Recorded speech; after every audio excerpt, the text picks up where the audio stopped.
But the Sons of Lothar promote tolerance and mercy. To say the Sons of Lothar promoted tolerance and mercy?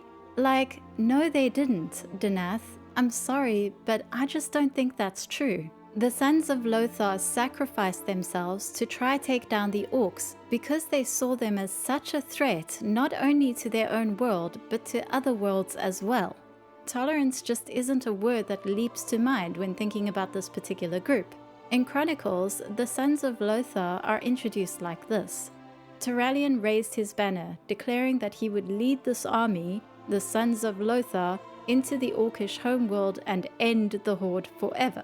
Following your enemies into their homeworld to end them forever just isn't an action that screams promotion of tolerance or mercy to me.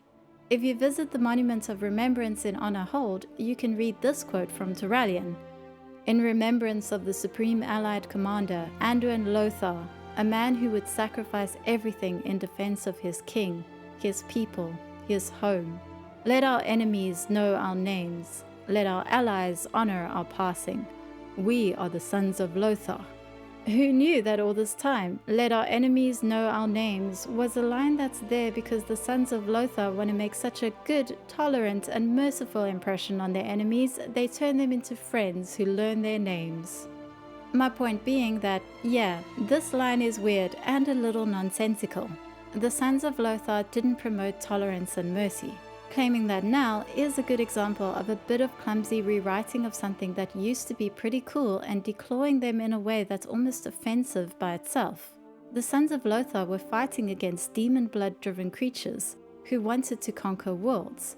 They gave up everything to protect others from this evil. That doesn't necessarily conflict with showing tolerance and mercy towards the Hammerfall orcs. Confusing Mag'har refugees who pose no great threat at all with fell orcs and bloodlust-driven orc invaders cheapens both the sacrifices that the Sons of Lothar made and the reasons for that sacrifice. But that should have been the point that Danath made. Not that the Sons of Lothar always promoted tolerance, but that it cheapens his own legacy when these humans make out like the orcs of Hammerfall are anything like the threat he gave up so much for. If you want to compare it to real-world politics, the paradox of tolerance is that you cannot be tolerant of intolerance. Now claiming they always promoted tolerance and mercy isn't some progressive move, it's just a bit of a weak and empty platitude that feels out of place because it is.